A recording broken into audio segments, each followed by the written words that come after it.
अस्सलाम वालेकुम एवरीवन, कैसे हैं आप सब। उम्मीद करती हूँ आप सब ठीक होंगे, खैरियत से होंगे। मैं भी ठीक हूँ। रिकॉर्डिंग करने के लिए थोड़ी लेट बैठी हूँ। अब पता नहीं कब तक रिकॉर्ड कर सकती हूँ। अगर जब तक डिस्टर्बेंस ना हो तब तक रिकॉर्ड कर सकती हूँ। चलिए छोड़िए इस बात को। थैंक यू सो मच मुझे मैसेज करने के लिए। थैंक यू सो मच मेरे सब्सक्राइबर। आइए और जाइए, आइए और जाइए के लिए थैंक यू सो मच।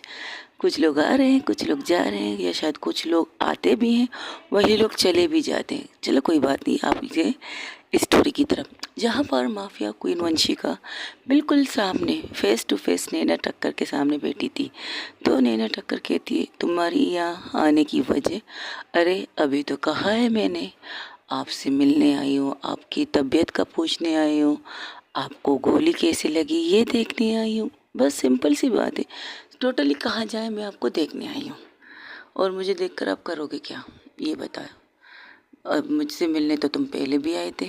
आ आया था, तब आपको होश नहीं थी ना, और मैं आया, जैसे आया था वैसे चला भी गया। आप तब तक बेहोश थी। एहसास हुआ था। है एहसास, क्या बात है। आपको मेरी मौजूदगी का एहसास भी होता है आजकल। मुझे नहीं लगता कि हम लोगों का ऐसा कोई रिश्ता है जिससे आपको ये एहसास हो कि मैं आपके पास हूँ, आपके पास नहीं। आई थिंक सो हमारा कोई ऐसा रिश्ता है नहीं। मुझे तुमसे कोई रिश्ता बनाना भी नहीं है। उफ, दिल तोड़ दिया आपने मेरा। चलिए कोई बात नहीं, हम आते बातों की तरफ, उस चक्रव्यूह की तरफ जो मैंने आपकी मौत की रची थी। देखिए, मारना तो मैं आपको चाहती भी नहीं थी। अच्छा, तो क्या आप मुझे बचाना चाहती थी, जो मुझे मौत के मुंह में देखना पसंद कर रही थी टीवी में? हाँ, देखना तो अच्छा लग रहा था, गुस्सा भी आ रहा था कि मैं बार बार बच गई। यही कि आपको पसाते पसाते इतना फंस गई आप कि आपको एक पल के लिए ये नहीं लगा कि आप मर भी सकती हो। आपको अपनी जान बचाना चाहिए था, लेकिन आपने अपनी जान के साथ अपनी टीम को भी बचाया। आई सॉफ्ट यू। मुझे सैल्यूट करने को दिल कर रहा है आपको, और लीजिए मैं आपको सैल्यूट भी करती हूँ। जिस तरह आपने अपने आप को नुकसान में डालकर अपनी टीम मेंबरों की जान बचाई, इस बात को मानना पड़ेगा। नैना टक्कर एक अच्छी टीम लीडर बन सकती है, एक अच्छी टीम लीडर है, बन नहीं सकती है, जो अपने से पहले अपनी टीम की हिफाजत चाहती है। होगी तारीफ। तारीफ? अरे नहीं, ये देखिए, हम आपके लिए गुलदस्ता लाए, इसे बनाते बनाते 1 घंटे लगे। इसमें ऑलरेडी उप्स, ये गुलदस्ता किसने लाई हो? उसकी तरफ मत देखो, अपनी बात करो। ओहो, लगता है कि काश इंसान आपके लिए गुलदस्ता लाई हो, जिसकी तरफ देखने की भी मनाही कर रहे हैं आप मुझे। तो आई थिंक मुझे इसे छूना चाहिए। वहीं पर बैठो, जो बात करनी हो यहीं पर बैठ के और यहाँ से करके चले जाओ। बस इतना कह सकती हूँ मैं तुमसे। इस गुलदस्ते के करीब मत आना। अरे वाह, कोई खास इंसान होगा जिससे, हाँ है कोई खास। इससे तुम्हें लेना देना तो खैर ही होना चाहिए। अपने काम की बात करो। चलो ठीक है, हम अपने काम की बात करते हैं, जो काम के लिए हम आए थे। ताश की गड्डी में अक्सर क्या होता है?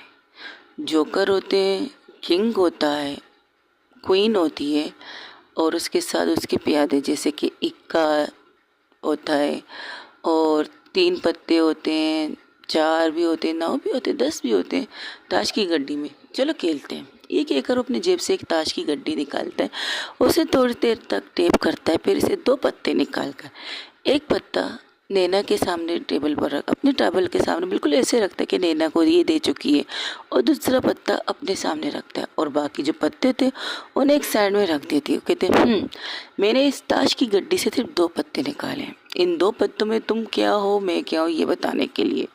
इन 2 पत्तों में जोकर भी आ सकते हैं, इक्का भी आ सकता है, और पत्तियों के नंबर भी आ सकते हैं, यानी कि 8 भी आ सकते हैं, 10 भी आ सकते हैं। अगर आप मुझसे ज़्यादा तेज़ है तो आपका 10 आना चाहिए, और मेरा आपसे कम आना चाहिए। अगर मैं आपसे ज़्यादा तेज़ हूँ तो मेरा 10 आना चाहिए और आपका कम आना चाहिए। लेकिन इस पत्ती में बहुत कुछ और भी तो है, उन्हें भी तो देख लो। हाँ, ये भी ठीक कहा आपने, चलो देखते हैं। ये कहकर पहले वो नैना टक्कर के ताश के पत्ते को सीधा करती है, तो कहती उप्स, क्वीन, क्या बात है, आप तो डायरेक्ट क्वीन बन गई हो। इंटरेस्टिंग। चलिए तो फिर हम अपने वाले को पलटते हैं। तो दूसरी ताश के पत्ते को पलटती तो जिसमें लिखा किंग। वाह, क्या बात है, यानी कि हम किंग है। चलो ठीक है, अच्छी कोशिश है अपने आप को किंग साबित करने की। अब माफिया क्वीन है, किंग क्यों बने वाला? जिस तरह आप किंग क्वीन हो अपने ताने के लिए, अपनी वर्दी के लिए, उसी तरह माफिया की दुनिया की क्वीन हम हैं। हमसे कम टकराइएगा, आपका नुकसान बहुत कम होगा। और रही बात इस चक्रव्यूह की जिसके बारे में हम बात करने आए थे, सबसे पहले मैं ये कहूँगा, मैं आपसे इस चक्रव्यूह के बारे में बात नहीं करने आया हूँ। मैं दिल से आपको थैंक यू कहने आया हूँ, दिल से। आपकी वजह से मैं हारते हारते बचा, आपकी वजह से मैं हार भी सकता था और जीत भी सकता था। आपके ऊपर मैंने एक दाव लगाया था, एक बहुत बड़ा दाव, जिससे मेरी हार तो पक्की होनी थी, क्योंकि जिसने मुझसे ये दाव लगाया था उसके ख्याल से वो जीत जाता और मैं हार जाती। मैंने भी सोचा चलो वेकेशन में मैं हार जाऊँ, तो मैंने क्या किया सुनिए। जब शेट्टी ने आपको टीवी में मुझे दिखाया, ये कहा कि आप उसे तंग बहुत कर रही हैं, यानी कि मैं और आप दोनों उसे तंग बहुत कर रहे हैं। उसके रास्ते की रुकावट आप भी है और मैं भी हूँ।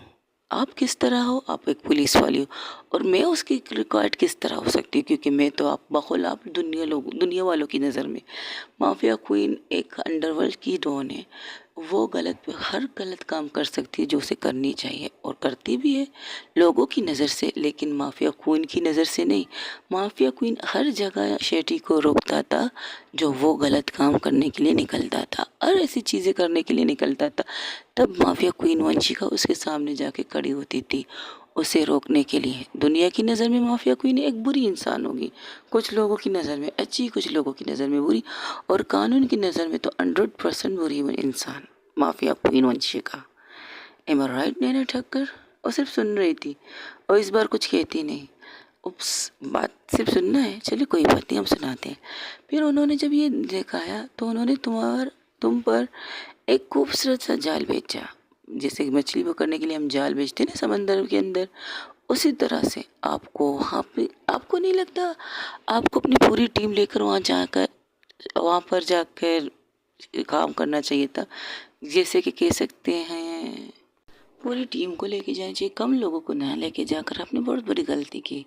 आप जा रहे थे बाराती बन के ससुराल दुल्हन को लेने के लिए, लेकिन आपने कम लोगों लेके जाकर अपने ऊपर मुसीबत मोड़ ली। चलिए, लेकिन जिस तरह से आपकी काबिलियत थी, उन चंद लोगों को भी आपने उन्हें बचा कर वापस लाए हो। मान गए भैया आपकी काबिलियत को। तब भी वो कुछ नहीं कहती नैना ठक्कर, तब भी वो कुछ नहीं कहती। माफिया क्वीन कहती है तो सुनिए। फिर शेट्टी ने आपको मारने की बात की, मेरे सामने आप पर गोलियां चला रहा था। तब उसने कहा अगर तुम मेरे रास्ते में आई तो तुम्हारी भी अंजाम यही होगा। मेरे गुफा में बैठकर, अली बाबा 40 चोर वाली गुफा में बैठकर वो मुझसे धमकी दे रहा था। वहाँ पर मेरे जितने लोग थे वो एक भी गोली उसके चला सकते थे, लेकिन मैंने उसे रोक रखा था। मैंने उन सब को रोक रखा था जब उसने ये बात कही कि वो मुझे भी रास्ते से हटा सकता है। 2 मिनट में खामोशी से सिर्फ वो टीवी देख रही थी। फिर इसके बाद मैंने क्या किया, फिर इसके बाद मैंने उसके सामने एक डील रखी। ये डील, अगर तुम 2 अफसरों को मार दे, तुम 2 नैना टक्कर प्लस आपकी नई अफसर जो आजकल आपके साथ ड्यूटी कर रही है, जो शायद आपके हर चीज़ के अंदर आपके साथ रहेगी, टीम वर्क कह सकते हो, इन दोनों को मार दे तो वो जो कहेगा, जिस भी कंटेनर को कहेगा, जिस जगह जाने के लिए कहेगा, उसी जगह में खुद माफिया क्वीन वंशिका उसे छोड़ के आएगी, आई प्रॉमिस। ये सुनते ही मेरे लोगों को गुस्सा तो बहुत आया होगा। उन्होंने सोचा कि आज तक माफिया क्वीन वंशिका ने कभी भी कोई गलत काम किया नहीं, तो आज वो ये काम कैसे कर सकता है।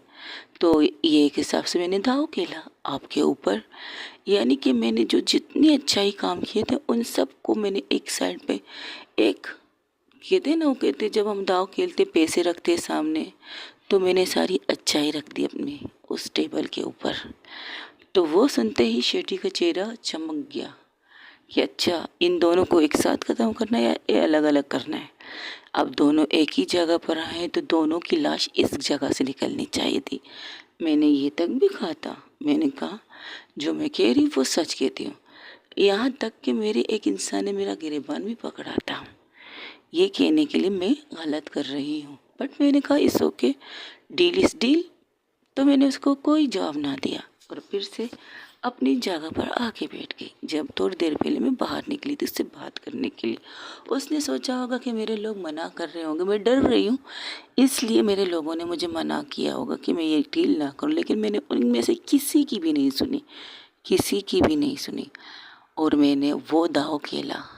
एक दाव था मेरे लिए, आपकी जीत आपकी हार सब कुछ मेरी हाथ में नहीं थी, आपके हाथ में थी। मेरी जीत भी मेरी हार भी। अगर आपको कुछ हो जाता तो मुझे वही करना पड़ता जो मैं कहती हूँ। मैं अपनी ज़बान की पक्की हूँ, जब मैं एक बार फैसला करती हूँ तो उसको पूरा करके रहती हूँ। अब मैंने जो फैसला किया है उस पर कायम रहना चाहती थी। जब जब आपको मारने के लिए लोग आते गए, जिस जिस तरह से आपने लोगों को मारा, काबिल तारीफ। और जो आखिरी वाला जो चक्रव्यूह था उसे जिस तरह आपने तोड़ा, फर्स्ट ऑफ ऑल आप अपने दोस्त के साथ बाहर निकली हाथ ऊपर करके, तो उन बंदों ने सोच लिया था कि बस आप दोनों को शूट करना है। तो उसने इशारा किया है अपने साथ जितने गोलाई दायरे पर वो आपको रखा था उन सबको कि एक साथ गोली चलानी है। और जिस तरह उन्होंने एक साथ गोली चलाई, जिस तरह आपने अपने दिमाग लगा के जिस तरह आप झुकी और उनकी गोलियां उन्हें सौंप दी, मान गए आपकी इस चाल को। ज़बरदस्त चाल दी आपकी और मेरा दिल आप लेके गई। इसलिए तो आज हम पर्सनली आपसे मिलने आए यहाँ पर कि आपको थैंक यू कह सके, आपका शुक्रिया अदा कर सके कि आपने इतनी अच्छी तरह से अपने आप को साबित किया। जब आपने अपने लोगों को बाहर निकाला, जब वहाँ पर धमाके हो रहे थे, वहाँ पर जिस तरह आपने आखिर में वो सिलेंडर को गोली से शूट किया, मेरा हौसला थोड़ा सा बैठ गया।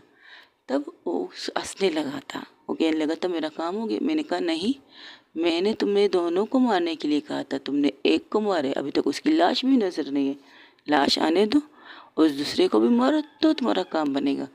और मुझे यहाँ पर बातों में उलझा कर अपना एक बहुत बड़ा कंटेनर, बहुत बड़ा, इसे कह सकते करोड़ों के हिसाब से, अरबों के हिसाब से कंटेनर में अनगिनत अनगिनत पता है आपको, अनगिनत ऐसी चीज़ें थी जिससे लोगों को नुकसान पहुंच सकता था। हमारी न्यू जनरेशन को जो अभी चल रही है जवानी के जोश में, उनको बर्बाद कर सकता था, यूथ को बर्बाद कर सकता था।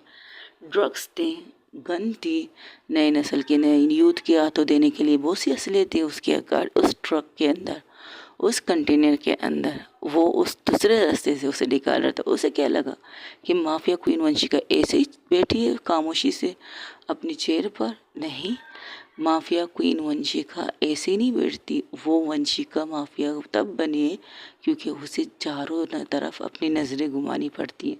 अगर दो नज़र आगे करोगे तो दो नज़र आपके पीछे भी खुलने चाहिए कि आपके पीछे क्या होने वाला है। उसने सोचा वो मुझे उलझा के रखेगा आपको मारने के लिए और अपने कंटेनर को आराम से बॉर्डर पार करवा देगा। किस मुल्क किस जगह जा रहा था ये सिर्फ उसे पता था, किसी और को नहीं पता था। लेकिन माफिया क्वीन वंशिका ऐसी थोड़ी बैठती। लीजिए ये अखबार पढ़िएगा, आ जाने वाली ये न्यूज़ आपको पहले गिफ्ट हम करते।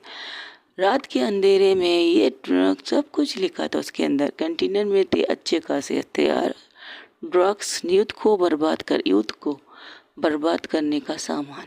उसमें अखबार में सब कुछ लिखा था, एवरीथिंग। और उसे किसी ने रात के अंधेरे में बर्बाद कर दिया। ये खुशखबरी मैं देना चाहती थी। आप मुझसे नाराज़ होंगी कि मैंने आपकी जान लेने की कोशिश की। आपकी जान लेकर मुझे कोई फ़ायदा नहीं होगा, आपको बचाकर भी मुझे फ़ायदा नहीं होगा, उल्टा मुझे नुकसान होगा कि मैं आपको बचाऊं। अगर मैं चाहती वहाँ पर अपने लोग भेजकर आपकी जान बचा सकती थी, लेकिन नहीं, मैंने एक दाव खेलना था तो मैंने खेल दिया और जीत हमारी हुई। मेरा मतलब आपकी हुई और आपकी जीत के साथ मेरी भी जीत हुई। इन सारी बातों का मतलब सिंपल सी बात है। आपकी वजह से मुझे वो इंसान मिला जिससे मेरी डैड को मारने में एक आदमी मिला, लेकिन अब अफसोस उसे भी मार दिया गया। मैं जब जब अब सोचती हूँ ना मैं अपने डैड की फैमिली के कातिलों के करीब हूँ, तब तब मुझे फिर से पीछे ला जाता है, फिर से मुझे पीछे धक्का दे के जाता है। तब मुझे एहसास होता है कमबख्त ये आगे जाकर पीछे आना कैसा लगता है। अब मुझे पता चला है बहुत बुरा लगता है, बहुत गंदा लगता है। जब जब मैं आगे एक कदम बढ़ती हूँ ना, और एक गेम होता है ना, कौन सा गेम, सांप सीढ़ी वाला गेम। सांप सीढ़ी में एक गेम होता है, जब आप आगे जाते हो तो सांप आपको डसता है, फिर से आपको पीछे आना होता है। ये गेम है मेरी लाइफ का। जब जब मैं बढ़ती हूँ ना, तो वहाँ से एक सांप निकल के मुझे डसता है, फिर से मुझे 2 कदम पीछे लाता है, मतलब 3-4 नंबर पीछे लाता है। लेकिन जब फाइनल में मैं पहुँचूँगी ना, उसमें भी बीच में सांप ही मिलेगा मुझे। अगर मैं 100 तक पहुँचूँगी, 100 से पहले 99 सही 98 के पास एक और सांप बैठा है मेरे लिए, मुझे डसने के लिए कि मैं 100 तक ना पहुँचूँ। लेकिन मैं भी ज़िद्दी, उस सांप से डबल ज़िद्दी। मेरे भी अंदर उतने ज़ेर भरे हैं जितने ज़ेर उस सांप के अंदर भरे होंगे जो मुझे डसने के लिए बैठा है, और उसकी डस को मैं उस ज़ेर को पीकर अमृत करना चाहती हूँ, और उसके डसने से बाद पहले ही मैं अपनी मंजिल को पूरा करना चाहती हूँ।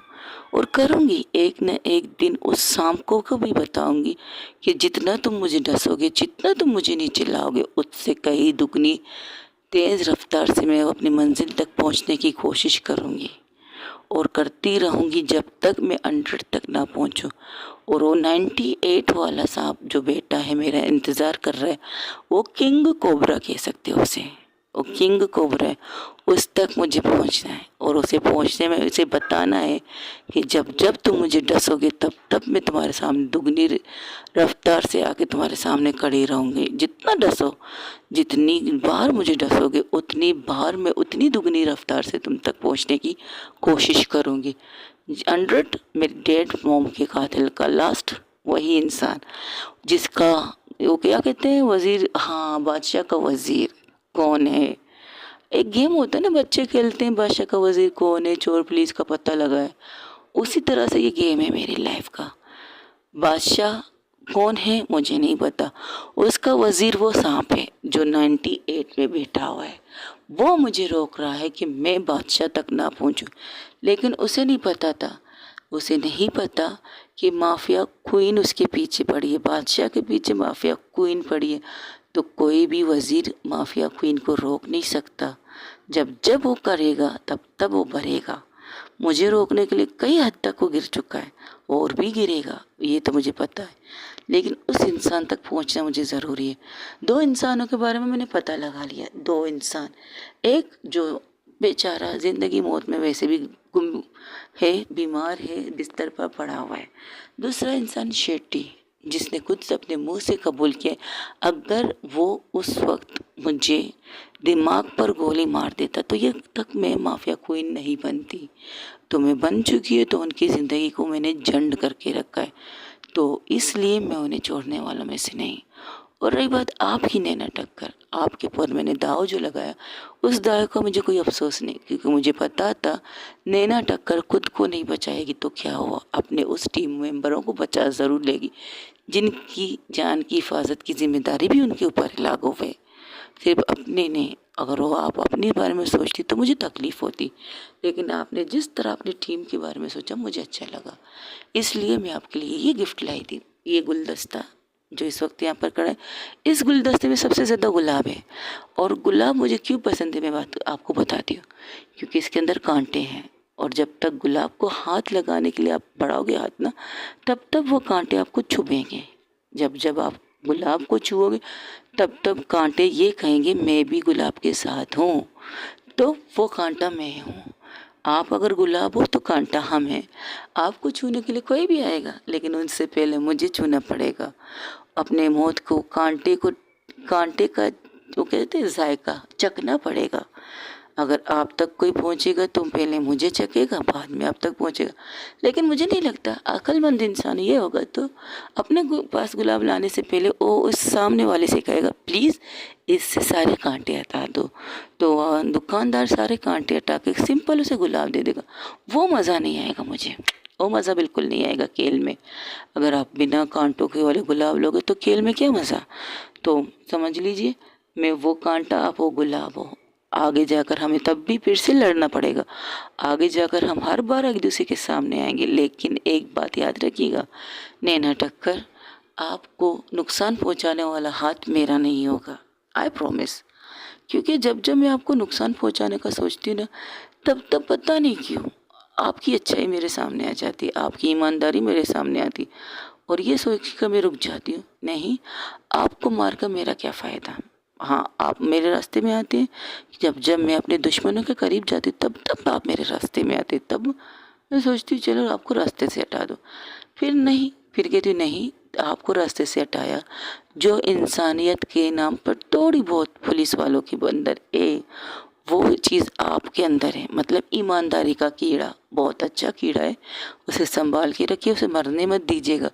वरना आजकल के ऐसे कीड़े हैं इस दुनिया में जो ईमानदारी को भी खा लेते हैं, ईमानदारी वाले भी कीड़े को खा लेते हैं। तो आप एक ईमानदार वाले कीड़ा है, उसे संभाल के रखिए खुद के अंदर। और जिस तरह ईमानदारी से आप अपना कर्तव्य निभाते हैं, उसी तरह आगे भी निभाइए। आपको कई माफिया क्वीन वंशिका मिलेंगी आपको मारने के लिए, लेकिन एक माफिया क्वीन वंशिका ये है जो कभी आपको नहीं मारेगी। वजह आपकी ईमानदारी, आपकी जो ईमानदारी, आपकी जो वर्दी पर जो जान देने का, अगर वो कहते हैं ना हम जान देना चाहते वर्दी पर, आप उस इनमें से एक है। तो आपको मारकर मेरा तो कोई फ़ायदा नहीं, उल्टा मुझे आपको बचाना पड़ेगा, क्योंकि आप सेफ रहोगे, आपके पीछे जो आपके पुलिस वाले रहेंगे वो अच्छे रहेंगे। अगर आपको कुछ हो गया तो आपके पीछे जो करप्ट लोग अभी तक बैठे हैं, जो आपको रास्ते से भी हटाना चाहते हैं, आपकी वर्दी के अंदर भी लोग हैं जो आपको रास्ते से हटाना चाहते हैं। आगाह करने आई थी इस बात के लिए। ओके, तो नाम भी बता दीजिए जो अफसर मुझे हटाना चाहते थे। नाम बता कर क्या करना है? आप खुद समझदार हैं, खुद पता लगा लीजिए कि कौन है वो अफसर्स जो आपको रास्ते से हटा सकते हैं। आप उनके रास्ते का कांटा हो। उप्स, कांटा तो मैं हूँ, गुलाब आप हो, लेकिन आप फिलहाल उनके रास्ते का कांटा हो। मैं आपके लिए कांटा हूँ, आप उसके रास्ते पर कांटा हो। तो ज़रा संभल के रहिएगा, क्योंकि कदम कदम पर बेवफाई साथ देती है। हर कदम कदम पर धोखा आपकी रास्ता देख तकती है। ऐसा ना हो कि कभी धोखा और बेवफाई दोनों एक साथ आप पर हमला कर सके और आपको चारों शाने चत कर सके। शतरंज की दुनिया का बादशाह भी मैं हूँ, और ताश की दुनिया का भी बादशाह मैं हूँ। ये कहकर उठने ही वाली थी, तब नैना कहते हैं अभी आपकी बात पूरी होगी तो मैं कुछ कहूँ। Of course, why not. और फिर से बैठ जाते और फिर से अपने पैरों पे पैर रख के बैठ जाते हो। कहती बोलिए, इतनी बकवास मैंने की, कुछ आप भी अपनी बकवास कर लीजिए। टाइम है हमारे पास, बहुत टाइम है। तब तक हमें कोई डिस्टर्ब ना करे, तब तक हमारे पास टाइम है। बोलिए क्या कहना चाहती हैं आप? फर्स्ट ऑफ ऑल, मुझे मारने का जो चक्रव्यूह आपने रखा था ये इंटरेस्टिंग था, लेकिन तुम आपको नहीं लगता कि आपको मुझ पर इतना बड़ा दाव नहीं खेलना चाहिए था? सोचा तो मैंने भी था, लेकिन क्या है ना, जब हम दाव लगाते हैं, जब हम जब हम ताश की दुनिया में बैठते हैं ना, तो वहाँ पर सोचा नहीं जाता, वहाँ पर सिर्फ लगाया जाता है। अगर सोचते तो हम यहाँ पर थोड़ी आते, हम यहाँ पर बैठ कर 3 पत्ती थोड़ी खेलते, बिल्कुल नहीं। वो कहते हैं ना जुए की दुनिया में, जुआ जब हम खेलते हैं, हर चीज़ का जुआ हम करते हैं। हम घोड़े पर लगाते हैं पैसे, रेस राइडिंग पर लगाते पैसे, क्रिकेट पर लगाते हैं पैसे, बहुत सी चीज़ें, सबके ऊपर पैसे लगते हैं। जब हम दुनिया के अंदर, इस दुनिया के अंदर आते हैं ना, तो हमारे पास ना दिमाग होता है ना दिल होता है, बस होता है सिर्फ इतना कि मुझे यहाँ से जीत के जाना है। अगर मैं 10 रुपये लगा रही हूँ तो 10 के बदले मुझे 1 लाख मिलेंगे, तो मुझे कोई बुराई नहीं। तो मैं जीतने की सोच कर यहाँ बैठूंगी और जीत कर जाने के दम रखूंगी, तो मैं यहाँ बैठूंगी कि हाँ अभी तो बैठी हूँ, मेरे पास सिर्फ इतने पैसे हैं, लेकिन यहाँ से निकलने के बाद, इस दुनिया से निकलने के बाद मेरे पास बहुत पैसे होंगे। ये सोच कर हम यहाँ पर बैठ के जुआ खेलते हैं। तो मैंने गलती नहीं की आप पे बाजी लगा कर, मुझे पता था आप खुद को बचा लेंगे, लेकिन जिस तरह आपने अपनी टीम को भी बचाया, जैसे कि मैंने पहले कहा है आपसे, अच्छा लगा मुझे। और रही बात मेरा और आपका जंग, लड़ाई, वो तो होती रहेंगी। जब जब हम दोनों एक दूसरे से टकराएंगे, तब तब हम एक दूसरे से बहुत सी जंग करेंगे, बहुत सी लड़ाइयाँ करेंगे। लेकिन लगता है आजकल आपके साथ मेरा दिल टूटा हुआ लगता है, आपको आजकल किसी और में इंटरेस्ट है।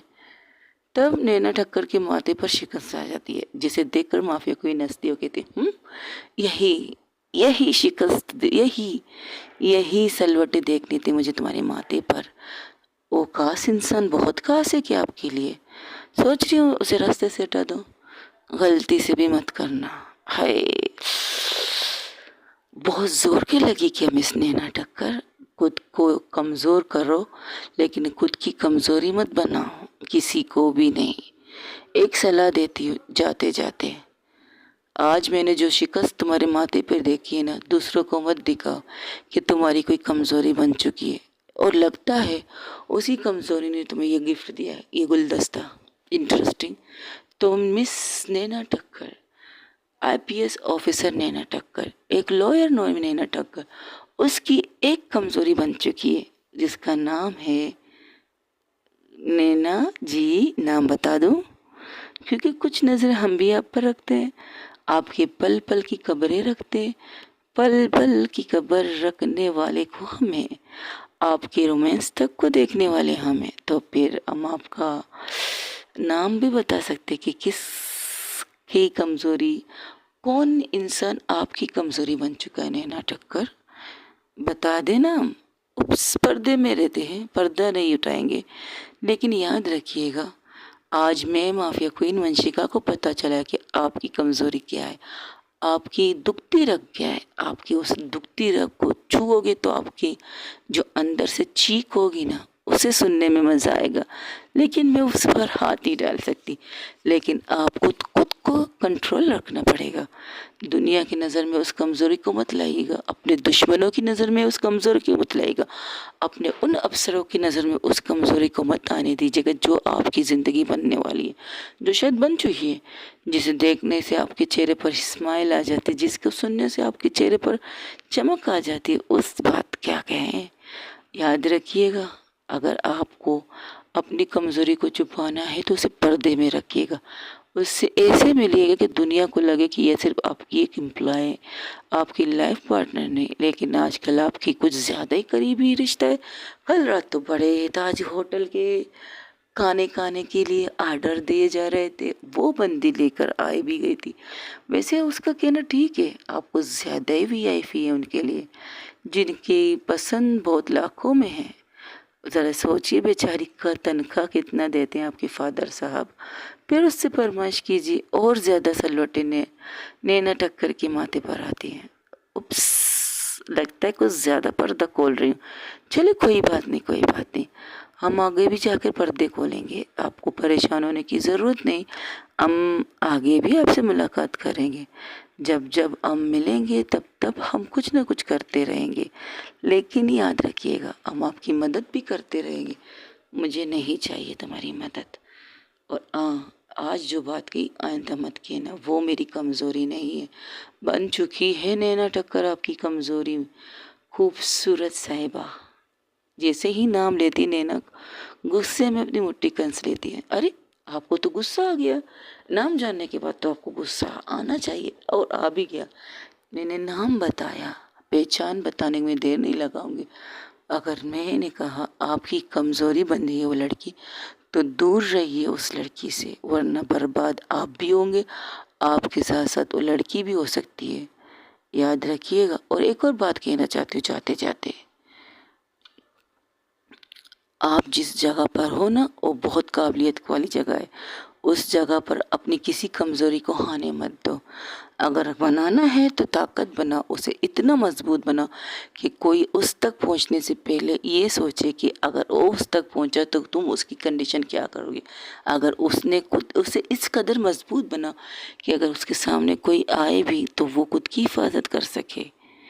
याद रखना, अगर रखना है, अपने पास रखना है, रखो, लेकिन उसे मजबूत बना के रखो। किसी को उसको खिलौना मत बनाने देना, किसी का खिलौना बनने मत देना उसे। क्या पता उसके ऊपर चढ़कर वो तुम तक पहुंचना चाहे। मन लोग होते हैं ऐसे, मैं नहीं हूँ। हाँ, इंफॉर्मेशन देना मेरा काम था, मैंने दे दिया, क्योंकि आजकल आपके दुश्मनों की नज़र उस लड़की पर पड़ने वाली है। वो आपकी कमज़ोर कड़ी ढूंढ रहे हैं, उस कमज़ोर कड़ी को ज़रा संभाल के रखिएगा। ऐसा ना हो कहीं पर भी वो किसी के हत्थे चढ़ जाए बेचारी, जिसे पता नहीं वो बेंजी है या खूबसूरत। वैसे नाम अच्छा रखा है उसका, खूबसूरत, लेकिन कुछ भी खूबसूरती उसके अंदर है नहीं। और खुद कहती है बेंजी टाइप की लड़की है, काम करती है, आपके डैड के यहाँ ऑफिस में कुछ वक्त से काम कर रही है। जब से आपकी लाइफ में आई उसकी लाइफ वैसे भी इल हो चुकी है, लेकिन अगर आप उसकी लाइफ को और ज़्यादा इल ना करो तो बेटर हो। ऑप्शन है आपके पास, हेल मत करो उसकी लाइफ को, दूर रहो उससे। ये कहकर फकीन वंशी को वहाँ से निकलती, तब जाते जाते एक लुक देती है चांदनी की तरफ। वो कहती, उप्स, आपसे फिर से कहती मिस चांदनी, कभी कभार ना मोबाइल को बंद मत कीजिएगा। अगर आपको देखना है खुल के देखिएगा और हमें भी दिखाएगा ज़रूर। जिसे आप छुपा रही थी उसके बारे में हमें सबसे पहले पता है।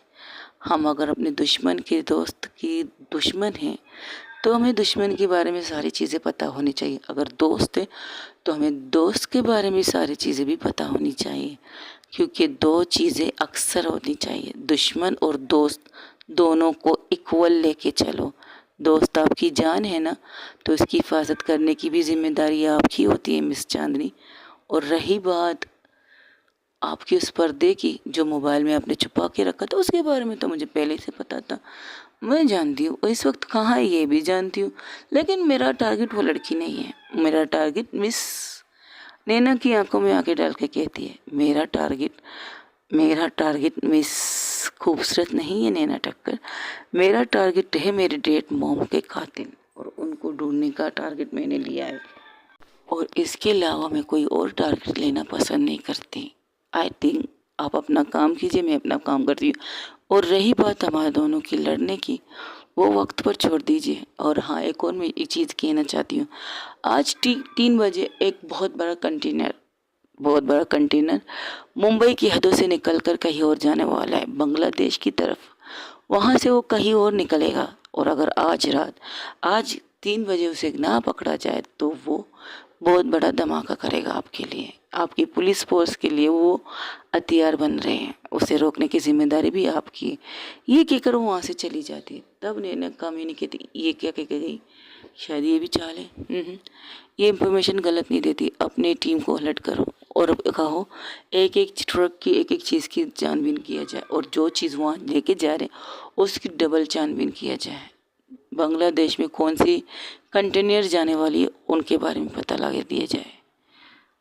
यू शो इसकी बात पर 100% मेरा हाँ, मैं यू आई एम श्योर, क्योंकि जब जब ये मुझे कोई भी इंफॉर्मेशन देती वो गलत नहीं होती, तो वो खुद क्यों नहीं रोकेगी? उसे रोकेगी, वो भी रोकेगी, ये नहीं वो नहीं रोकेगी। इससे पहले वो हमें मौका देना चाहती है और हमें आजमाना चाहती है कि हम किस हद तक उस कंटेनर को रोक सकते हैं जो हमारे पुलिस के लिए इस्तेमाल किए जा रहे हैं, और को क्या चीज़ हो सकती है जो हम लोगों के लिए इस्तेमाल होने वाली है। तो वो अपनी पूरी टीम को लगाता है। अब तकरीबन सुबह तो हो चुकी है, अब 12 बज चुके हैं, सुबह के 12 बज चुके हैं। नैना टक्कर को माफिया क्वीन को जाते हुए टाइम पर तकरीबन 1 घंटे हो चुका है, और नैना टक्कर अपने बेड पर लेटे सिर्फ सोच रही थी जो कुछ अभी थोड़ी देर पहले माफिया क्वीन वंशिका ने कहा था कि वो सच है। क्या खूबसूरत मेरी कमज़ोरी बन रही है जिसकी वजह से मेरे माथे पर शिकस्त आ गई। जब उसने नैना के सामने माफिया क्वीन वंशिका ने नैना के सामने उसका नाम रखा, तब माफिया क्वीन जैसे ही सोचती फिर उठ जाती, कहती मुझे घर जाना है, लेकिन इस वक्त तुम्हारी कंडीशन ठीक नहीं, मुझे घर जाना है। और मेरा फ़ोन कहाँ है? ये रहा, ऑन करो। वो फ़ोन ऑन करती है और ऑन करते देखती है कि खूबसूरत मिस बेंजी अब भी ऑफिस में बैठी मिस बेगेंजा के साथ बात कर रही है। तब वो कहती इसे कोई काम धंधा है नहीं। वो क्या करती है, मिस खूबसूरत का नाम अपने मोबाइल से ब्लॉक कर देती है, क्योंकि उसने जो सोचा वो करना चाहती है। अब कब तक वो उसको ब्लॉक करेगी ये उसे नहीं पता। तब कामनी कहती तुम्हारा दिमाग ख़राब है, तुमने इसे ब्लॉक क्यों किया? उसके कहने पर तुम डर गई। डरने की बात नहीं है, मैं सिर्फ उस लड़की को सेव करना चाहती जिसकी मेरी वजह से उसे नुकसान ना हो। और तुम्हें क्या लगता है तुम्हारे इस तरह करने से कि सब कुछ ठीक हो जाएगा? क्या हो सकता है कोई तुक्का निकाला था मिस माफिया क्वीन वंशिका ने, कोई अंधेरे में तीर फेंका था जिससे तुम उसका शिकार होने वाली थी, और हो भी चुकी है शायद। अंधेरे में तीर फेंकने से सीधा तुम्हारे दिल पर लगी है, तो तुम्हें नहीं लगता तुम्हें ये काम नहीं करना चाहिए? फर्स्ट ऑफ ऑल मैं इस चीज़ के लिए परेशान हूँ कि उसे कैसे पता चला, नैना माफिया क्वीन वंशिका को कैसे पता चला खूबसूरत के बारे में। लेकिन हाँ, एक दफ़ा उसने उससे जिक्र किया था कि उसने मेरी फर्स्ट नाइट नैना और मेरी खूबसूरत और मेरी लाइव टेलीकास्ट देखी थी। व्हाट? उसका दिमाग ख़राब है क्या कि किसी के पर्सनल बेडरूम में जाकर उसकी पर्सनल नाइट को आया? तो वो आई थी किसी काम से और उसको ये चीज़ें देखना पड़ा। मुझे ये पागल लगती जो दूसरों के मोमेंट्स को ख़राब करना चाहती। नहीं, उसने हमारे मोमेंट्स ख़राब भी नहीं किए थे। तब चांदनी के चेहरे की हवाइयाँ उड़ी थी। तब कामनी कहती, तुम्हें क्या हुआ, तुम इस कदर परेशान क्यों हो, जैसे कि तुमने कोई भूत देख लिया हो। जब से भूत से देखा है तब से तुम खामोश हो, और बार बार तुम मोबाइल में ही वीडियो देख रहे थे खूबसूरत का, क्यों, क्या तुम्हें भी डाउट था उसका नाम लेने वाले? नहीं, मुझे कोई डाउट नहीं था, बस कुछ सोच रही थी मैं। तुम छोड़ो इस बात को। हाँ, तो आप घर जाना चाहती हो? हाँ, मुझे घर जाना है, प्लीज़ डॉक्टर से बात करो, मुझे छुट्टी चाहिए अभी, और इसी वक्त मुझे घर निकलना है।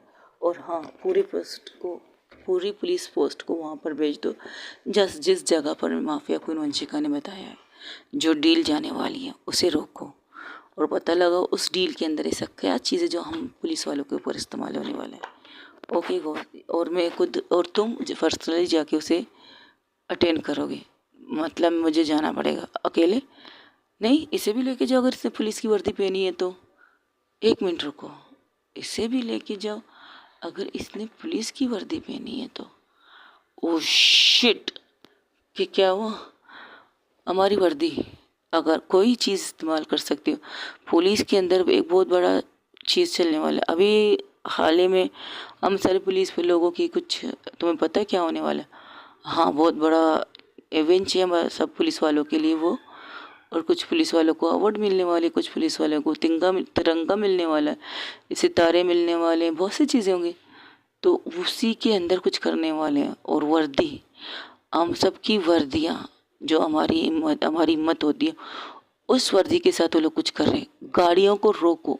अरे तू आराम से लेट ही रहे ना, लेट। क्या तुझे लगता है कि उसमें वर्दियाँ ही होंगी?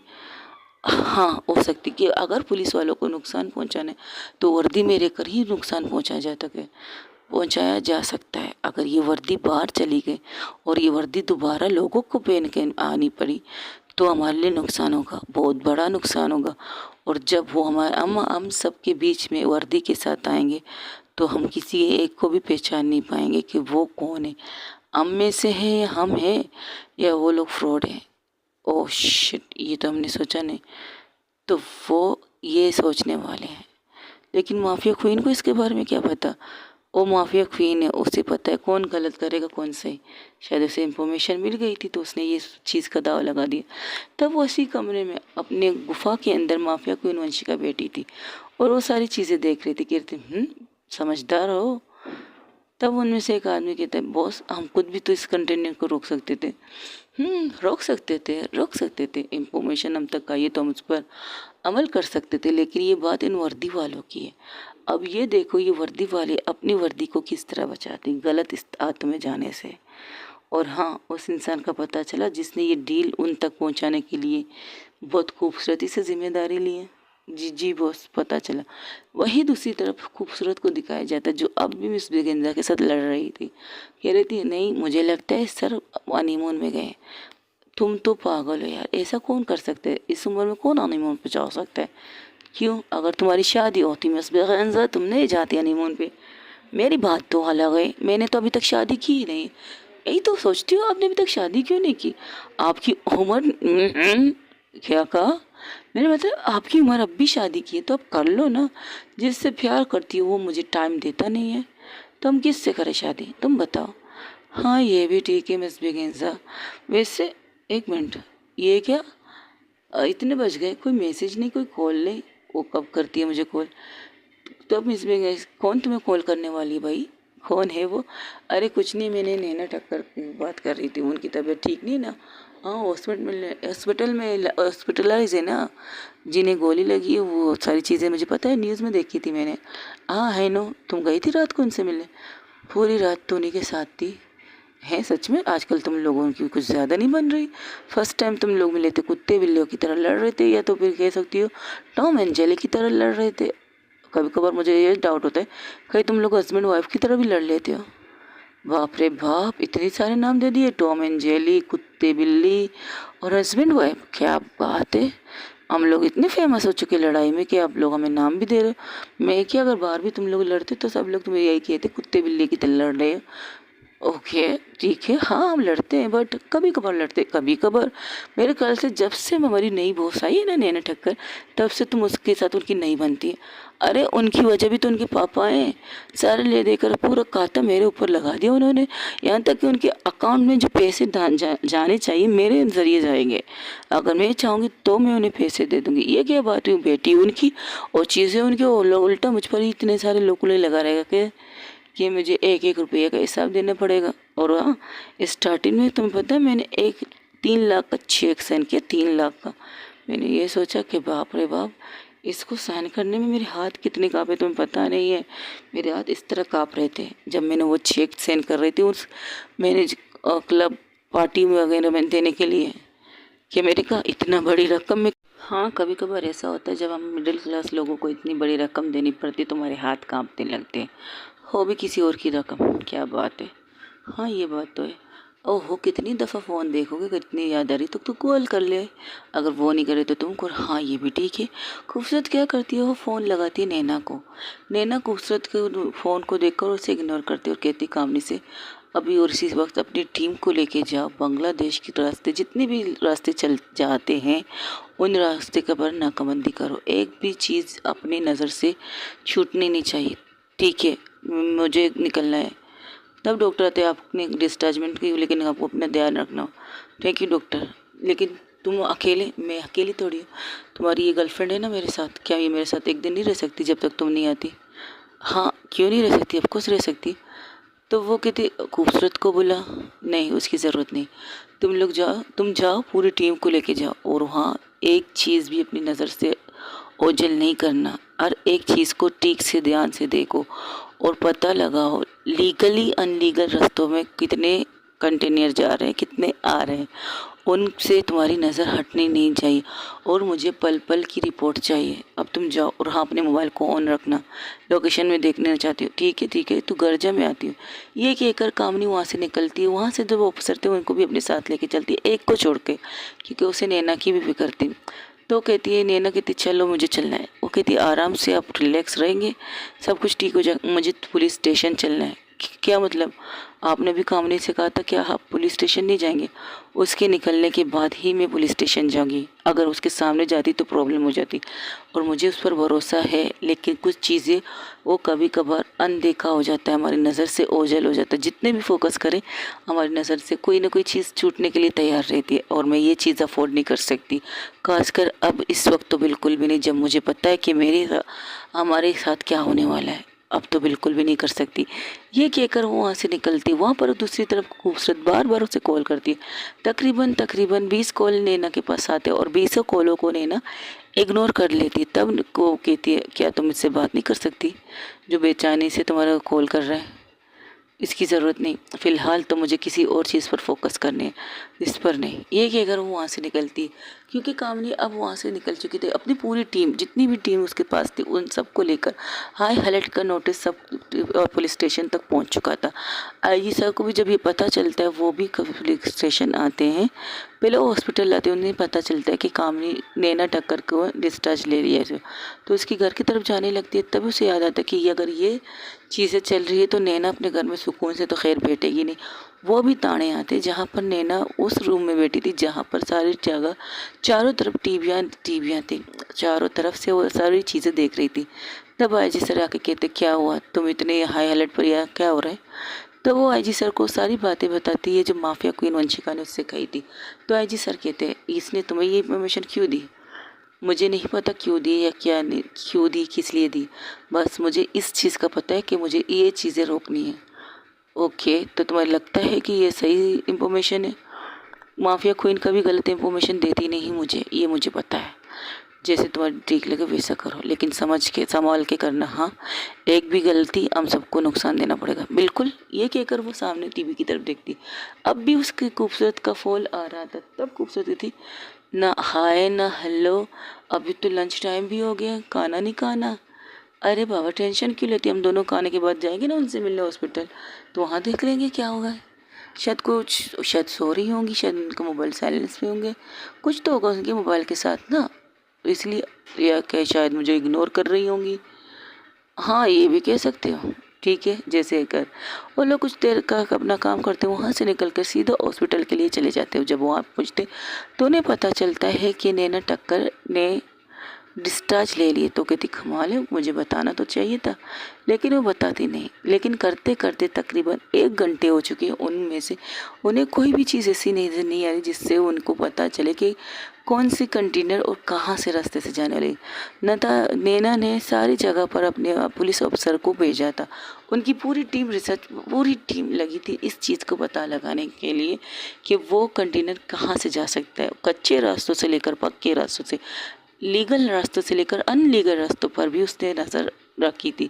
तब कुछ देर बाद वहाँ से एक मैसेज आता है कि पीएमजी की गाड़ियाँ यहाँ से निकलने रहेगी बाय रोड। वो बांग्लादेश जा रहे हैं, बाय रोड जा रहे हैं। तो नैना को ये चीज़ खटकती है कि बाय रोड क्यों जा रही है लोग। तब वो आईजी सर की तरफ देखते कहती हाँ, कल ही हमें पता चला है कि ये लोग बाय रोड बांग्लादेश जाना चाहते। तुम क्यों रोक रही, तुम क्यों सोच रही, उन्हें रोको। और बस 10-15 मिनट की दूरी पर हैं बांग्लादेश की सरहद से, तुम कह रहे हो उसे रोको। तुम्हारा दिमाग ख़राब है नैना, वो कोई मामूली नहीं है, एमएलए साहब है। उनकी गाड़ियाँ रोको, उनकी गाड़ियाँ में जो जो चीज़ें जा रही उन चीज़ों को अच्छी तरह से चेक करो। तुम्हारा दिमाग खराब है। अभी 3 बजने में सिर्फ 10 मिनट बचे और 10 मिनट के अंदर अंदर ये अगर उस बॉर्डर के अंदर चले गए तो प्रॉब्लम हो जाएगी। और हमारे पास सिर्फ 10 मिनट है, 3 बजने में सिर्फ 10 मिनट है और इसी के अंदर अंदर हमें ये चीज़ें रोकनी है। तब वो कामनी को मैसेज करती, कामनी तू कहाँ है। वो कहती बॉर्डर के कुछ देर में कुछ साइड पे हो। क्यों। हाँ, वहाँ से एमएलए की पूरी टीम जा रही है बांग्लादेश। हाँ ये तो हाँ तो ये हमें कहीं से भी कुछ नहीं मिल रहा। जो चीज़ें तुम देख रही वो परफेक्ट है, समझ में आए। अगर यहाँ से ये गाड़ियाँ बांग्लादेश में एंटर करेंगी तो उनकी सिक्योरिटी को चेक किया नहीं जाएगा। हाँ, क्योंकि वो एक एमएलए की गाड़ी है। तो उस एमएलए की गाड़ी में कितने सारे गाड़ी क्या करे काफिला। एक नॉर्मल मीटिंग के लिए जा रहे हैं ना, नॉर्मल मीटिंग के लिए सिर्फ उनकी गाड़ी होनी चाहिए, उनकी गार्ड्स की गाड़ी होनी चाहिए।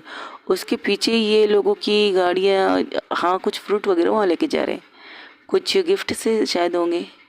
तो उन गिफ्टों को खोलो ना। तो श्योर है, तुम्हें पता है तो किसके ऊपर हाथ डालने का सोच रही। मुझे पता है मैं किस पे ऊपर हाथ डाली। वही दूसरी तरफ जब ये चीज़ें माफिया क्वीन वंशिका देखती तो उसके चेहरे पर एक तीखी सी स्माइल आती है। वो कहती गेस्ट अच्छा कर लेती है मिस नैना टक्कर। अब तो कन्फ्यूज़न और बढ़ गई थी चांदनी के लिए। चांदनी खुद कन्फ्यूज़ है ये क्या हो रहा है। वो दोनों तरफ ही देख रही थी क्योंकि उसे पता था कि माफिया क्वीन वंशिका जब नहीं होती तो उसकी जगह पर सिर्फ 2 इंसान आके बैठते हैं। एक माफिया क्वीन यानी कि माला, उसकी सिस्टर जो उससे 5 मिनट पहले पैदा हुई थी। दूसरी वो चांदनी, वो आके माफिया क्वीन वंशिका की सीट पर बैठ भी सकते हैं और उसकी तरह बात भी कर सकते हैं। लेकिन ये लड़की तो बैठी भी है और बात भी कर रही है और पूरे टीम को हाई अलर्ट पर भी रख चुकी है। उसका दिमाग इस चीज़ पे काम नहीं कर रहा। और दूसरी तरफ वो ये भी देख रही है कि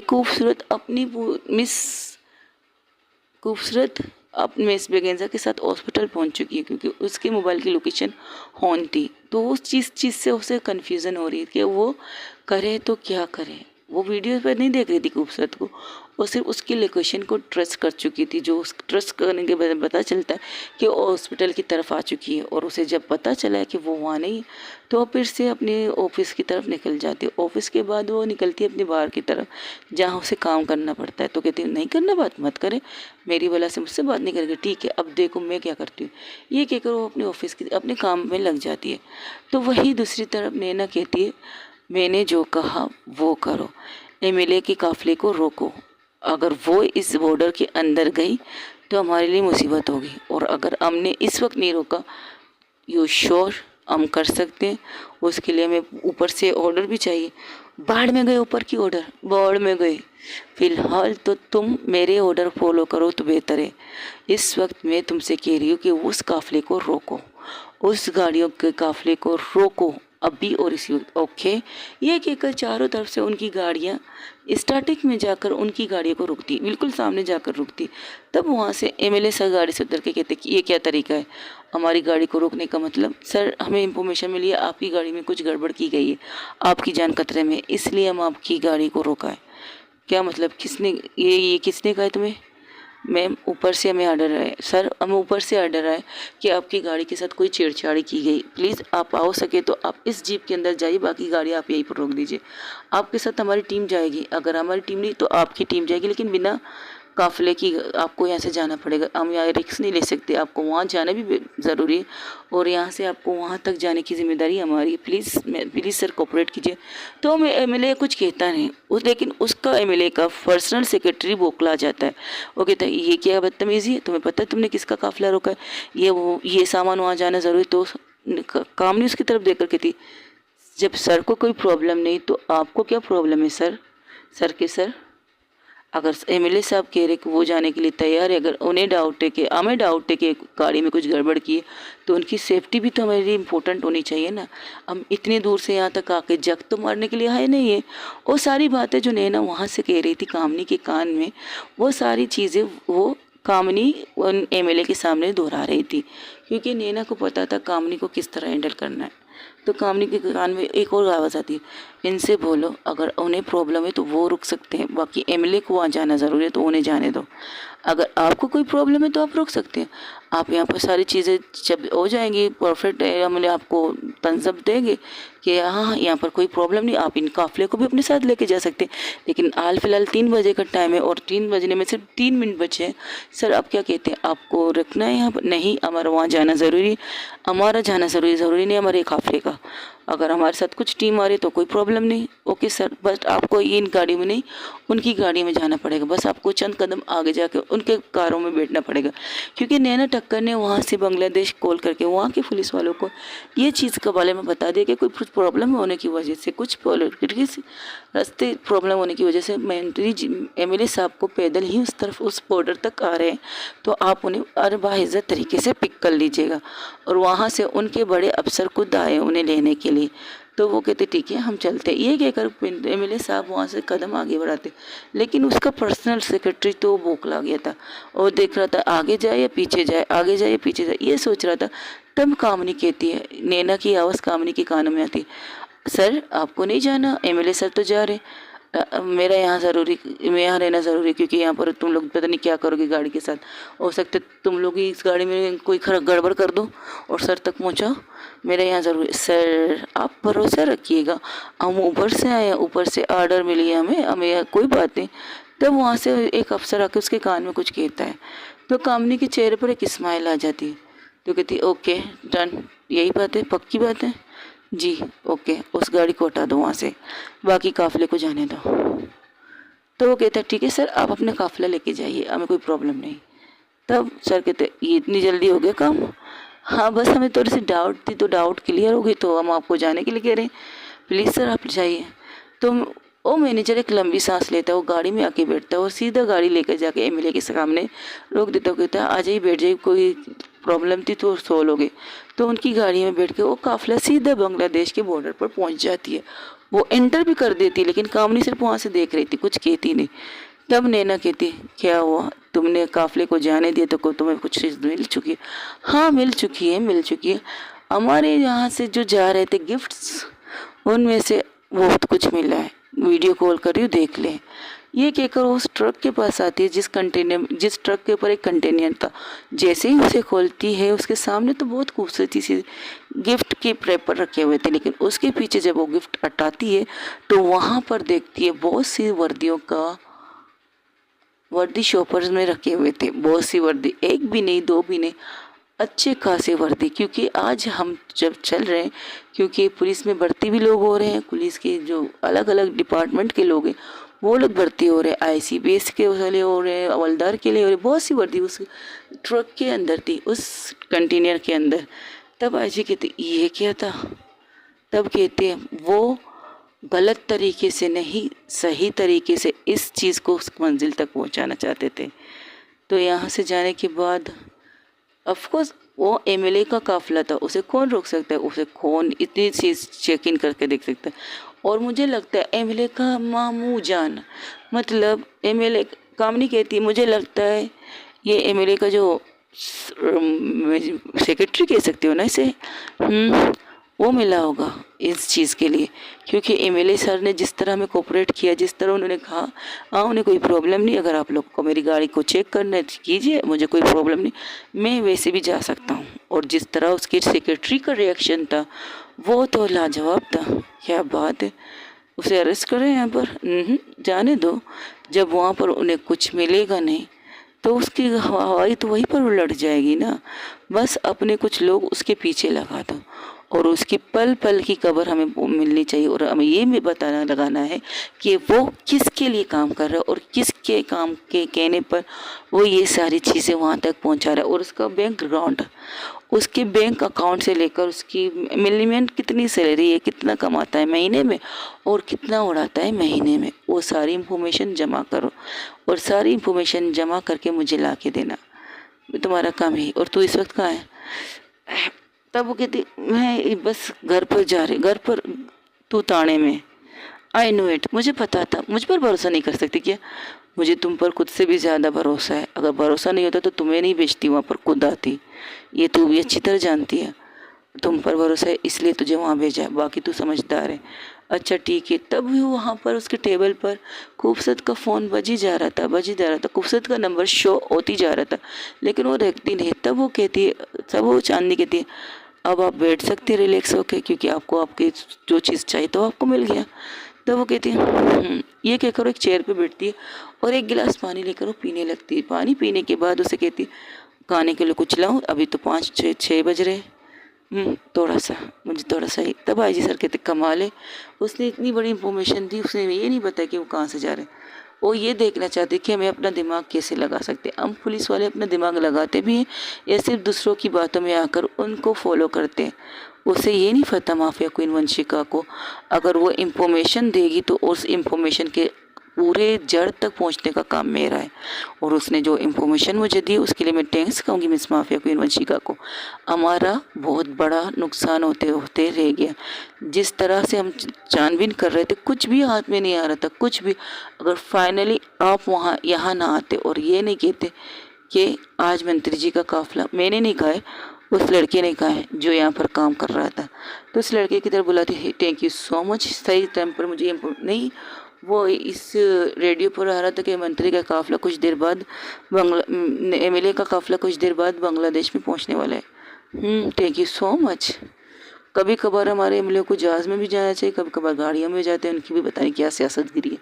हम इस सियासत से तो तंग आ चुके हैं। ये कहकर काम नहीं उठती है, नैना उठती है, कहती है ओके सर मेरी ड्यूटी अब तो ख़त्म होने का टाइम हो चुका है, मैं चलती, बाकी काम नहीं, सारी इन्फॉर्मेशन ला के मुझे देगी, जब मैं देख लूँगी फिर मैं आप तक पहुँचा दूँगी। ये जय हिंद कहकर वहाँ से चली जाती है। तब चांदनी भी उसके साथ थी, तो कहती है आपको नहीं लगता आपको ये कॉल उठाने देनी चाहिए? जैसे ही नंबर देखती तो क्या करती, पूरी तरह फ़ोन ऑफ कर देती है। अरे इसमें तो कामनी के भी कॉल आ सकते हैं ना, उसके पास मेरा दूसरा नंबर है, वो उसी पर कॉल कर सकती है। तब वहाँ से बहन जी फिर से कॉल लगाती, अरे ये तो फ़ोन ही ऑफ हो चुका है। तब वो बेंगेजा कहती लगता है वो जो तुमसे बात नहीं करनी इसलिए। ऐसे कैसे? अच्छा ठीक है, उसकी मर्जी। और ये कहकर अभी तकरीबन 7 बज चुके थे, रात के 7 बज रहे थे। तो वो लोग घर पहुँचते बाद आधे घंटे बाद, तकरीबन आधे नहीं 1 घंटे बाद कामनी भी वहाँ आ जाती थक हार के, और उसकी हालत बहुत ख़राब थी। तो नैना से देख कर कहती पहले जाके फ्रेश हो जाओ फिर बात करते। तो कहती हाँ मुझे वाकई फ्रेश होना चाहिए, यार मैं कितनी बदबू कर रही हूँ पसीने की वजह से, कहाँ गाड़ी नहीं दोहराई थी हमने। और ये देख कमीने कहाँ से निकल रहे थे जाने के लिए, हम लोग अनलीगल रास्तों पर चांपा मार रहे थे, अनलीगल रास्तों को ब्लॉक करके बैठे थे, ये तो लीगल तरीके से जाने वाले थे। क्या दिमाग पाया इन लोगों ने, कमीनों ने यार। ऐसे भी होता है। इनकी सोच से बढ़कर ही हमारी सोच से बढ़कर के उनकी सोच होती है। हम लोग जो सोचते हैं कि वो अनलीगल तरीके से वो काम करेंगे, लेकिन कभी खबर वो लोग लीगल तरीके से भी काम करते हैं। अगर एमएलए की टीम जाती वहाँ पर तो उन पर कोई डाउट थोड़ी करता, उन पर कोई भी शक करता, वो कोई भी उन पर शक नहीं करता। और वहाँ पर जो गिफ्ट लेकर जा रहे तो वो लोग खुश हो जाते कि उनके लिए गिफ्ट आ रही है, वो इन चीज़ों को थोड़ी सोचते हैं, बिल्कुल नहीं सोचते। इसलिए अगर उसे पता था कि ये ट्रक कहाँ से जाने वाली है तो कम से कम ये बात तो पहले बता देती। अगर वो पहले बता दी तो वो माफिया क्वीन थोड़ी होती। अगर उसे हमारे लिए चैलेंज रखा था तो उस चैलेंज को हम चैलेंज की तरह ना ले तो क्या फ़ायदा इस चैलेंज का। नॉर्मल ले वहाँ उसने कहा तो हम उसी रास्ते पर जाके खड़े हो जा, आ भाई हम तुम्हारे लिए खड़े हैं, तुम आके खड़े हो जाओ, सिलेंडर कर लो। नहीं, चैलेंज का मतलब होता है फोकस करो, अपने दिमाग को भी इस्तेमाल करो। अगर तुम्हें चैलेंज मिली है तो तुम चैलेंज के ज़रिए अपने दिमाग का भी इस्तेमाल करो। सही गलत दोनों तुम्हारे सामने आएंगे तो उसका भी ध्यान रखो और पता लगाओ कि तुम कहाँ पर छूट रही हो। और जब मैंने देखा तुम्हें छूट रही तो तुम्हारे दिमाग में जोर लगाई था। मैंने कहा ऐसा कैसे हो सकता है, अगर माफिया क्वीन वंशिका ने मुझे इतनी बड़ी इंफॉर्मेशन दी है कि हमारे अफसर हमारे पुलिस वाले लोगों पर कोई मुसीबत आने वाली, उसकी ये इंफॉर्मेशन फेक कैसे हो सकती है। इस चीज़ पर मैंने फोकस किया था। और तुझे थाने में जाने की क्या ज़रूरत थी, लाइव देखना था, लाइव टेलीकास्ट देखना था, ये सारी चीज़ें। तो इसलिए अच्छा टाइम पर पता चल गया कि एमएलए की टीम जा रही है वहाँ पर, वरना तो हम तो यही ढूंढते रह जाते हैं और वो कमीने अपना काम कर लेते हैं। अब डिनर करें, मुझे भूख बहुत लगी है। हाँ मैंने दोपहर में मैंने भी कुछ नहीं खाया, चलो आ जाओ डिनर करते हैं। क्या हुआ, तुम्हारा चेहरा कितना उतरा क्यों है, खूबसूरत से बात नहीं हुई क्या? मैंने खुद उससे बात नहीं की है। ओह, यू मीन से ब्लॉक कर रही है तुम इससे, पता नहीं कब तक करोगे। ठीक है, बेचैन आत्मा मत बनना फिर उसके बगैर, उसको देखे बिना तो तुझे भी रहा नहीं जाता, उससे बात किए बिना, उससे लड़े बिना तो तू रह भी नहीं सकती। चल देखते हैं कब तक नहीं रह सकती। माफिया क्वीन वंशिका ने आके क्या आग लगा दी तुम दोनों के बीच में। उससे आग की लपटें तो मुझे अभी यहाँ से नजर आ रही है। आग के लपटे, आप ओ चांदी के थी लपटे नहीं, आग के शोले, आग के शोले नजर आ रहे हैं मुझे चारों तरफ। आपको नहीं लगता, आपको सीरियस नहीं लेना चाहिए इस बात को लिए कि वो उसे कोई नुकसान, बात ये नहीं है। बात वाकई बहुत सोचने की है कि अगर माफिया क्वीन वंशिका को उसके बारे में पता चला, अगर किसी और को भी उसके बारे में पता चले तो उसे कोई भी नुकसान पहुंचा सकता है, मुझे तोड़ने के लिए, मुझे झुकाने के लिए। फर्स्ट ऑफ ऑल आप उसे अपनी कमज़ोरी क्यों बनाना चाहती हैं? आप उसे अपनी ताकत बनाइए, वो आपकी ताकत बनेगी तो आपके लिए जीत होगी। इस तरह करके तो आप अपने लिए भी तकलीफ़ करेंगे, उसके लिए भी तकलीफ़ करेंगे, उसे कोई तकलीफ़ नहीं होगी। इस बात का ध्यान रखूँगी मैं। ये कहकर उठती अपने रूम की तरफ जाती है, वो लेट जाती है। वो भी खाना खा के थोड़ी देर बाद मेडिसिन खा के वो सो जाती है, उसे नींद आ जाती है। लेकिन नींद में उसे एक अजीब सा सपना आता है, एक जंग ऐसा चीज़ है कि माफिया क्वीन वंशिका घसीट के खूबसूरत को लेके जा रही है और उसे इस कदर मार रही है कि वो कह रही है मैंने क्या किया है, तुम मुझे क्यों मार रही हो। उसे यही चीज़ें सुनाई दे रही तो वो झट से उठ के बैठ जाती है और एक लंबी सांस लेती है। उसकी चीख से वहाँ पर तकरीबन अब रात के 12 बज चुके थे। उसकी चीख से उसकी दोस्त वहाँ पर आती है, प्लस कामनी भी आती है, कामनी के साथ साथ प्लस चांदनी भी आती है। जब उसे अपनी कंडीशन देखती है तो कहती क्या हुआ खूबसूरत, तो ठीक है, तेरी तबीयत तो ठीक है, तू तू इस तरह चीखी क्यों, और तुम तो इतनी पसीने में लथपथ तो यार। तब वो आंखें खुलती कहती क्या हुआ, पानी, मुझे पानी चाहिए। उसका गला बिल्कुल सूख चुका था वो सारी चीज़ें देखकर। तो उसे पानी देते उसे कहते क्या हुआ, तो इतनी सीरियस है, और हुआ क्या, क्या सपना देखा। वो माफिया क्वीन वंशिका खूबसूरत को घसीट के ले जा रही थी, उसे मार भी रही थी। अच्छी बात है, उससे नहीं मिली तो तेरी बेचैनी बढ़ गई और तुमने उस बात को अपने जहन में लगा दिया। सीरियसली मेरा फ़ोन कहाँ है? तो फ़ोन देती है, कहती ये ले पकड़ अपना फ़ोन।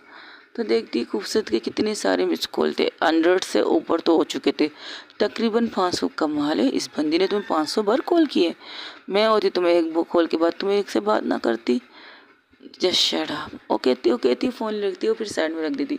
तो काम नहीं कहती बात कर उससे, क्या बात नहीं करनी? मुझे नहीं करनी। तब उनके घर के बाहर का डोर बजने लगता है, क्योंकि अब तकरीबन रात के 1 बज चुके थे। उनका डोर इस तरह बजता है कि आसपास के पड़ोसी भी जाकर बाहर निकलने की कोशिश करके जागेंगे। तो वैसे ही होता है, आसपास के जितने भी लोग होते हैं वो भी बाहर निकलते हैं। तो वो घंटी पर हाथ रख हटाती ही नहीं है। तब वो कहती ये कौन है जो बदतमीजी तरीके से बेल बजा रही है। तब के सब नहीं, सिर्फ कामनी निकलती है बाहर, और जैसे ही कामनी निकलती है तो देखती है सामने के नज़ारा से देखकर उसका होश उड़ाने के लिए काफ़ी था। आज के लिए इतना ही गाइज, आपको चलिए बता देती हूँ सामने का नज़ारा क्या था। दो लड़कियाँ एक लड़की को पकड़ के लाई थी, उसके सामने खड़ी थी। कहती इसे संभालिए मैडम, इसने हमारी जीना आराम कर दी, गलती होगी जो हमने इसके कहा, हम तुम्हारी मदद करेंगे। तब खूबसूरत कहती हाँ तुम लोगों ने कहा नहीं, मैंने ज़बरदस्ती तुम लोगों की गाड़ी में बैठी थी, झूठी, एक नंबर की झूठी है तुम दोनों। कितना पैसा कितना खर्चा कर रहे थे अपने बॉयफ्रेंड का, शर्म नहीं आती तुम लोगों को? लड़की हो के तुम लोग लड़कों को लूट रही थी। चलिए वहाँ चलते हैं जहाँ पर ये सारी सिचुएशन हुई थी। खूबसूरत जो सुबह से कई दफ़ा से नैना को कॉल कर चुकी थी, हर कॉल पर नैना से बात करने की कोशिश, लेकिन नैना का कोई रिस्पॉन्स नहीं था। फिर वो थक हार कर अपने काम पे चली जाती है। वहाँ पर जाके वो वेटर का काम कर रही थी, तब वहाँ पर ये दो लड़कियाँ आती है अपने बॉयफ्रेंड के साथ, तो उनसे फरमाइश करती ये लेते हैं वो लेते हैं, ये सारी चीज़ें देख रही थी नैना, खूबसूरत देख रही थी गौर से। तो क्या करती, तो एक साइड में जाके बैठ जाती। तब मैनेजर आता, कहता अब तुम्हारा टाइम ख़त्म नहीं हुआ, तुम यहाँ का बैठी। तो कहती मेरा टाइम ख़त्म हो चुका है, इसलिए मैंने हाफ डे की छुट्टी ली थी आपके पहले से, और आपका वो जो कहते हैं ना क्या, मैंने पहले से ईमेल में डाल दिया था कि हाफ डे लूँगी। अब मुझे पीने का ज़रूरत है तो मैं पीना चाहती हूँ, मुझे डिस्टर्ब मत करो, तो मुझे पीने दो। तो एक टेबल पर बैठ के वो पीने लगती है और पैसे उससे मैनेजर के सामने पहले से रखती है। तो कहती कमाल है ज़िंदगी को, तो पीने के अलावा कुछ आता ही नहीं मेरे साथ। तो वो लोग वहाँ बैठे पी रहे थे, तब वो दो लड़की फिर से उसके टेबल के पास आके कहते हम यहाँ बैठ सकते? तो उनकी तरफ देख कर क्यों, तुम लोगों के बॉयफ्रेंड कंगले हो गए जो तुम लोग यहाँ बैठना चाहती हो मेरे पास पीने के लिए? नहीं, वो लोग चले गए और जा चुके हैं, हम यहाँ बैठे। तो तुम लोग नहीं गए? अगर हम जाते ना तो हम सही सलामत घर नहीं जाते। समझ गए, वो यही कहावत है ना, एक हाथ लो दूसरे हाथ दो वाली। यही कहावत है। ओके गाइज, आज के लिए इतने ही। हो सके तो मेरे चैनल को लाइक शेयर कमेंट सब्सक्राइब ज़रूर कीजिएगा। हो सके तो अगर मुझे टाइम मिला तो मैं दूसरी स्टोरी की रिकॉर्डिंग करने बैठूंगी, या हो सकता है कि आज मैं माफिया क्वीन के बाद आई लव साइब को लाऊं। अगर आप लोग चाहते हैं आई लव साइब को आनी चाहिए तो मुझे कमेंट्स में ज़रूर बता दीजिए। अगर आप लोगों को लगता है मैं आई लव यू साइब को नहीं न्यू स्टोरी लानी चाहिए तो मैं उसे अपलोड करने के लिए बैठ जाऊंगी, कोशिश करूंगी टाइम मिला तो, वरना इसके लिए आप लोगों को माफिया क्वीन एंजॉय करने मिलेगी। टेक केयर, बाय बाय, अल्लाह हाफिज़। अपने 1.5 साल ख्याल रखिएगा, दुआओं में हमें याद रखिएगा। रमज़ान सबको मेरी तरफ से आप रमज़ान मुबारक हो, क्योंकि रमज़ान आधा हो चुका है, आधा बाकी है दोस्तों, अभी तो बहुत टाइम बाकी है रमज़ान को ख़त्म होने में। लेकिन मेरी तरफ से आप सबको बहुत ज़्यादा हर चीज़ के लिए दिल से शुक्रिया अदा करती हूँ। आपकी कमेंट्स के लिए, आपकी फरमाइशों के लिए, आपकी जो कहते हैं ना प्लीज़ मैम वो स्टोरी अपलोड कीजिए, मुझे अच्छा लगता है। लेकिन मैं जानबूझ के रिकॉर्ड नहीं करती, ये मत समझिएगा मैंने जानबूझ के रिकॉर्ड नहीं करती, नहीं। प्रॉब्लम ये है, टाइमिंग की प्रॉब्लम होती है। और रमज़ान में वाकई हम सब जितने भी ब्लॉगर जितने भी स्टोरी जो आप लोगों को सुनाते हैं उनके लिए प्रॉब्लम होती है, और ये बात सच है। और आज तक मैं जो सुनती हूँ, मुझे भी स्टोरी सुनना पसंद है, लेकिन कभी कभार जब हम लोगों की पसंदीदा स्टोरी टेलर नहीं आती ना तो गुस्सा आता है। अब जब मैं खुद स्टोरी रिकॉर्ड करने के लिए बैठती हूँ तो समझ जाती हूँ उनका दर्द क्या होता है। Anyway, thank you so much, अपना 1.5 साल ख्याल रखिएगा। अल्लाह हाफिज़। बकवास मैंने कुछ ज़्यादा कर लिया आज के लिए। और हाँ, आने जाने वाले सब्सक्राइबर को थैंक यू सो मच कहना है मुझे। आना है तो आइए, जाना है तो जाइए, लेकिन यार कम से कम रहिए तो सही। आप लगाते हो, सब्सक्राइब करते हो, फिर उसे ऑफ भी कर देते हो, दिस नॉट फेयर। ओके, दुआओं में याद रखिएगा। अल्लाह हाफिज़, टेक केयर, बाय बाय।